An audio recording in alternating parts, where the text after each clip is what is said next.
Hi guys, welcome again to another episode of Cooking with Bobo. My name is Wambui for those who don't know me, and I run a food catering business by the name Bobo's Kitchenette. Uh, so I'll link up the pages for Instagram and Facebook so that you can follow me and like. And the reason why I've introduced my business name today is because today we're not going to be cooking. Today I want us to discuss about food business. I want to give you a few tips of how, you know, to start a small food business from your house.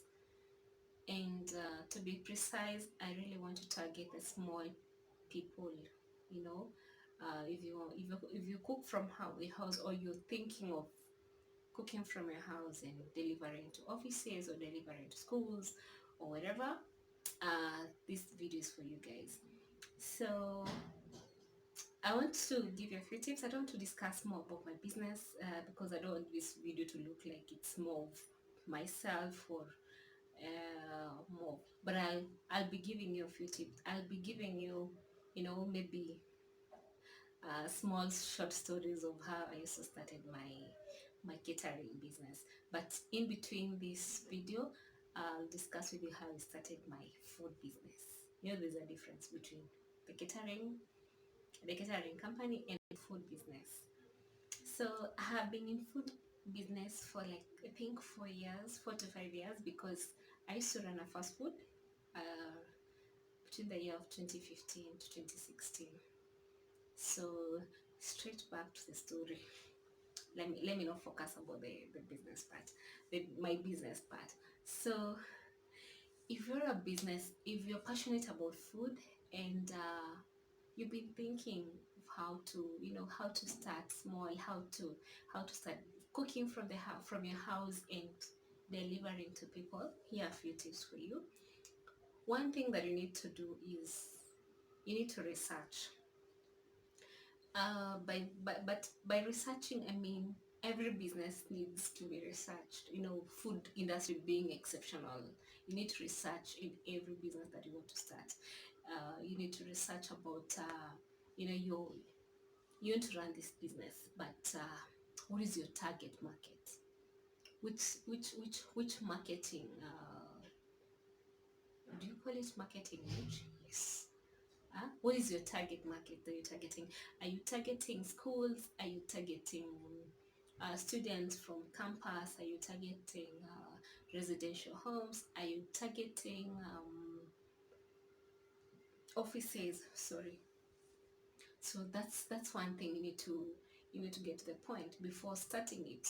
So that now if you research and you're able to see, now I think my target market is offices. Now that one can be able to get you to the second point. If you want to target the school, the campuses, you need to know, of course, campus don't run from January to December. They always have, they break in and out. They go home. Some maybe don't go home. Those who stay in their own homes. So that is, secondly, that is one aspect that we really need to, when you're researching and you think about targeting the schools. That is one thing you need to know. You need to know now, between when the campuses are closed, that means you'll be out of business. So yeah, so when you're doing your research, you need to do research really quite well. And also, secondly, you need to do is prepare your needed materials. In this case, you're starting small, you're cooking from your house. I mean, when you're cooking from your house, I don't think you need a lot of materials, because in this case, you're not going to be traveling to be taking the food with what? With the pots, you know? Mind you, remember, you're starting small. So in this case, you need to invest in things like the plastic takeaways, which are readily available in town or wherever, depending on where you stay. If you stay in Nairobi, these things are readily available at all. What do you call? There's so many shops in town, Hindi shops, that's Indian shops that sell the plastic containers, or rather in River Road. There's so many. And also, another thing is now you also you need to invest in big pots. Mind you, now you're starting to you want to work for 10 to 20 people, and I'm sure if you have been living alone or rather with your family, maybe you don't have a sufuria that can cater for around 20 people. So you need to invest in big large pots, and big large pots which are readily available. You can get them at Kamkunji or Isili, but Kamkunji is nearer and they're quite affordable. But if Kamkunji is too far for you, you can still get them in town, where maybe you get them slightly cheaper than the supermarkets. And another thing that you need to invest in, you need to invest in not really, you need to invest in your, how are you going to be transporting your food to wherever. So if you want to be transporting your food already in those takeaways, you need to know, okay, they're going to be in takeaway. So how am I going to be carrying them from, from a house to CBD, or from a house to this town, or from a house to wherever? So I think those are a few tips about how, investing in materials required. And another tip that you need to know is, because you're starting small, don't forget that, like, you need to be, you're starting small, but in this case you want to grow. So you really need to develop a marketing strategy. Every business, mind you, needs to have a marketing strategy. Like, do you want to market yourself through the word of mouth, like your neighbors? You can tell your neighbors, by the way, nowadays I cook for people. If you have maybe family or friends who are coming in and you're hosting, you can ask me to to cook for you, and I'll deliver. Or in this case, maybe you can create flyers and posters, and maybe when you're going to church, you can give people, you can take to schools, you can even take to residential offices, residential homes, and talk to those soldiers, and maybe they can be giving people, or put at their gate. That is if they allow you to put the posters on the gate. You just don't want to leave your posters everywhere, because they have your contact. So si kila mtu mzuri, so me too. Another thing you need to do is you can market yourself through social media, like create a Facebook page, and or rather create an Instagram page. Like me, when I started my business, before even I ventured into fully catering, I've told you, when I was starting the video, I used to run a fast food. So I created a Facebook page, which I didn't even know that is the name I'm going to run with it, because I had to go and, I had to go and do a research at the registry office, and that is the name I had to go by, which is Bobo's Kitchenette. And that's the same name I was using when I was running the fast food. So you need to create a Facebook page where you can be posting your pictures. You can create an Instagram, be posting your pictures just after the setup and everything. You're finished cooking, and now you've already put the food on the tins. Take a very good picture, post it. Post your prices and tell people, I can deliver to CBD at 100 shillings, blah blah blah, between 12 to 1, or between 12:30 to 1:30, or between 12:30 to 2 p.m. That is how you can really easily market yourself. And that one, you don't need to invest. It's not like the flyers that you need to go to a cyber and print out. So, and it's a very, social media. Let me tell you, social media really sells out. If you really sell yourself out on social media, it will sell your business out. That is for sure. That is one thing I can tell you for a fact, because most of my business that I've done in catering have come from social media. Yeah, the one which has come from word of mouth, oh, they're countable. But the social media ones, they are, strangers that you don't know. People who just see your page and they like, and they send you an inbox, kindly give me your number, and you discuss business, and later on they tell you, I have a catering for this and this and this. Can you cater? How much? You discuss menu, you meet, you come up with an agreement, you sign the contract, and that's it. And you have the business. So it's that easy.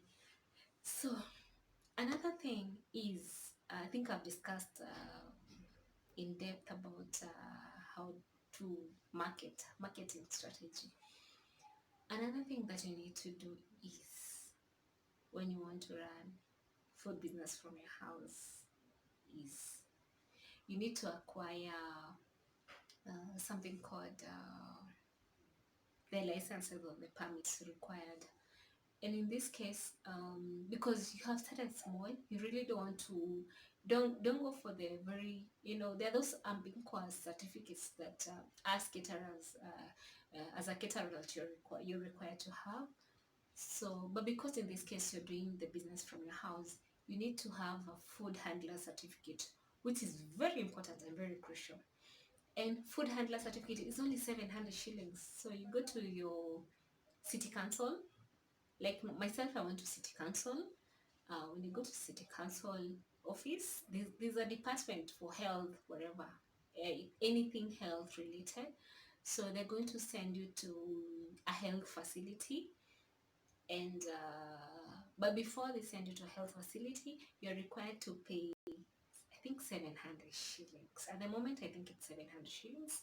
And then they send you to a health facility where they're going to run now several tests on you before, and those tests are required because that is, the tests are the ones that, as in your tests, your feedback on the test is what going to determine if you're going to be given the certificate or not. And I think that it only takes like 2 to 3 weeks and you have a certificate.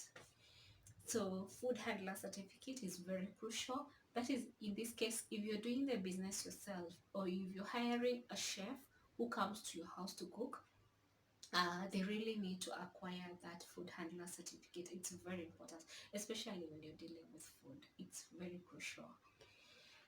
Another thing that you need to consider or put in mind is, do not compromise. Quality is the name. You're dealing with food. Please do not compromise. Do not compromise on quality of your food. No matter how easy, how do you call it? No matter how simple the meal you're cooking, let's say for example it's githeri. Please do not compromise. Do not cook people githeri and putting. I see people saying when you buy githeri from those mama soko, they normally, mama mbogas, they always put, I don't know how true is this, but I hear people saying they put magandi. But in this case, please do not do that. Please do not compromise on quality. That is one thing for sure I can tell you for a fact. Myself, when I started cooking from my house, I never used to compromise on quality. And I remember there's this one day, now because after now I had grown, I used to have now casual laborers used to come to help me, or even chefs. There's this one chef who told me one day, wow, I've cooked for so many caterers, or rather for those who are starting in food industry, and hey, you really don't compromise on quality. I never used to compromise on quality, for sure. That is one thing I can tell you for a fact. When you're doing business, food business, quality should be behind your list. It should be behind your head. Please don't compromise. Do not. Because for you to get those clients, for you to get that 1, 2, 3 client, it's from your quality. So one person will eat your food and they will refer you to another one, and then that one will refer you to another one. And simply because of the quality of the food. The food is tasty. Please don't compromise. Gosh, I can't stand bad food. I think that's the reason why. So I think that's all about quality. Another thing that you need to consider is about you need to develop a meal plan. A meal plan, this means actually hii point ingekuja huko juu, but please also note it down. A meal plan in this case, if you're delivering food to offices, you need to have a meal plan, because they will ask you what is, what is on, what are you delivering on Monday, what are you delivering on Tuesday. So in this case, you just create a meal plan, like a flyer, and print it out and maybe give them, so they'll be, or rather even send them a soft copy, so every time they'll be aware, leo ni ugali, kesho ni, kesho ni mukimo, the other day unajua ni mchele, the following day unajua ni pilau, something like that. That is what we call a meal plan, and which is also very important, because you cannot cook people one meal every day. You cannot deliver ugali every day. You need to have a balanced diet, or rather a balanced kind of meal. So no matter how small you're starting, please, I really emphasize on this. You need to have a meal plan, even in your own house. If you don't have a menu, you always have in mind, oh, jana tulipika githeri, so leo acha tupike mchele, something like that. So that is also crucial. Another thing that you need to know when you're doing a food business is also about, I think I've said about quality, so you need not to consider quantity. The people who consider quantity to quality, sorry, let me take you back on the meal plan. There's something I've missed. If you're delivering food to offices, you need to consider a very kind of a healthy kind of a meal. And also, if you're delivering meals to students who are in campus, you need to consider a light or heavy snack. Of course, campus students don't like most what, but you need to consider snacks. So you need to consider, in this case, am I going to be doing lighter or heavy snacks? So let me now take you back to the quantity and the quality. There's so many people in food industry that I've seen, but I'm not mentioning names, maybe because also me, people let me, people talk, and do not consider quantity over quality. Chakula sikujaza sahani lakini it's tasteless. Unajazwa githeri but it tastes just flat. Flat food. Unless you're delivering food to Mjengo people, because Mjengo people just wanataka tu kushiba. They really don't care about quality. But if you're delivering food to offices, to schools, to residential houses, please, you need to consider quality over quantity. That one, please note it down somewhere. You need to remember. Another thing, I think this is among the last ones, is about branding. You need to brand yourself. In this case, maybe if you're starting small and maybe someone calls you to cook from their house, or rather tells you, visitors are coming over, I have a chama, can you come over to cook from my house? Like me, when I was starting, I remember, people, my family, friends, they used to call me and tell me that, I have a chama for 20 people, and will you come to cook for me? And I'm like, why not? I just ask you to prepare myself mentally and psychologically. I need to ask you, what's the menu? Because maybe the menu will entail, a lot of things, especially us who come from the central part, una chapo, they have to be pilau, they have to be mukimo. So all those things I have to put. I used to ask a client beforehand, before the D-Day, because I need to prepare myself psychologically, and also I need to, I need to gauge, am I going to do this alone? Do I need somebody to come and help me? Because it's just, I'm coming to cook from my house, and maybe you have to discuss. You want me to come and cook? You want me to come with my utensils? Like, do you want me to come with my chefing dishes, or you just want me to come and offer labor services? So That is one thing, so that I can be able to know, if am I going to carry an extra person to come and help me to do the preps? Am I going to carry an extra person maybe to cook chapos, because chapati has never been my friend. So okay, it's not like I cook really nice chapatis, but just for my house, not for my business. So that is one thing about now coming to your house. You need to brand yourself. Yeah, this point was about branding yourself. Do not go oops, sorry, do not go to somebody's house with a t-shirt you're singing any ngombe. You need to brand yourself. You really need to brand yourself. And in this case, I mean branding yourself by how you present yourself. Like, you need to have, grooming also. First, you start with grooming. You have to look good. You have to look just, clean. Don't go to somebody's house with dirty shoes. Don't go to somebody's house with a very unkempt hair. You'd rather have a wrapped turban on your head, just, because, let me tell you, people look at you and they're like, this is a person who's going to cook for us. No, no. So you need to brand yourself. And branding yourself, I mean, you have started a food business. So brand yourself. What are you? What do people call you? I mean, when people look at you, they look at Wambui. So it's Wambui, yeah? Okay. So let people know you by your name. Like, this is who, this is who, this is who of this and this. This is chef who. Something like that.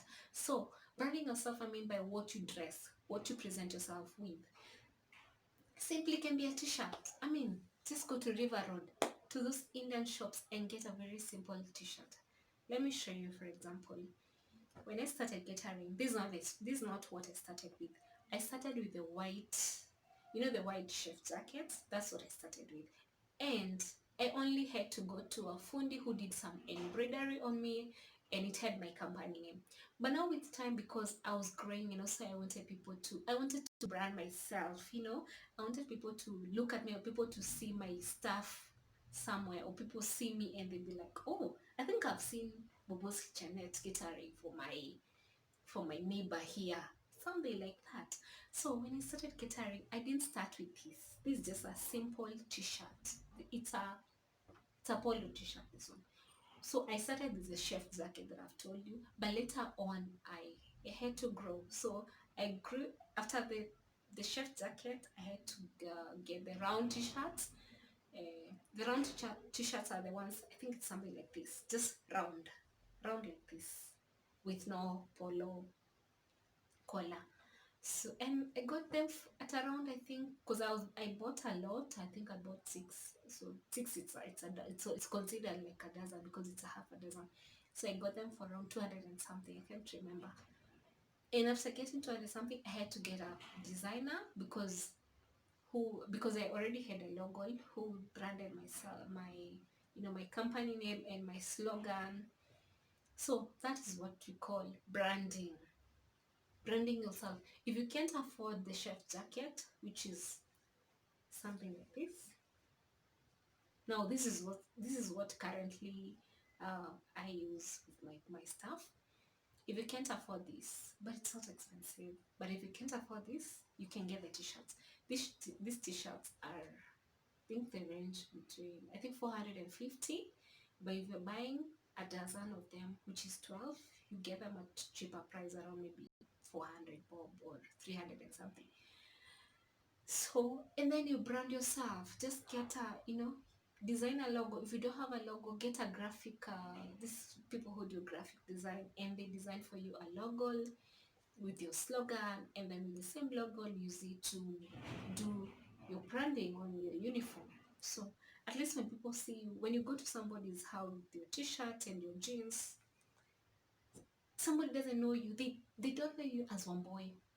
They don't know you as Ken. They don't know you as James. They don't know you as Wanjiro. They don't know you as Pauline or whoever. But they will see your logo and they'll be like, oh, Bobo's Kitchenette. That's it. Like, I give you an example of a wedding I did in Eldoret. I met one of the ladies who were on the lineup, because I was wearing this. She just saw my name as like, she saw my logo and I was like, oh, Bubu's Kitchenette. You've come all the way from Nairobi to Eldoret. I follow you on Instagram. Oh, you do a very good job. I mean, you see, that is branding because already I have done digital marketing on social media. So, and by doing digital marketing on social media, and again, I've done branding. So whatever I've done, whatever how I'm describing myself on social media, it's the same person you're going to meet once you meet now on the ground. I mean, this is it. So this is the Bobo's Kitchenette. You see? And I was like, oh, how nice. I mean, oh, we are famous. I didn't know. Whew. And I was proud. I mean, I was like, oh, by the way. So you can even come from Nairobi to Mombasa and somebody be like, oh, Bobo's Kitchenette, I follow you on Instagram. You do a very good job. I mean, that is what you call branding, simply by how you present yourself. And also, another thing, if you're starting a food business, when you know the digital marketing part, when you're starting the page, you need to have a name. Do not start a page by your name, Wambui Jomo Food. No.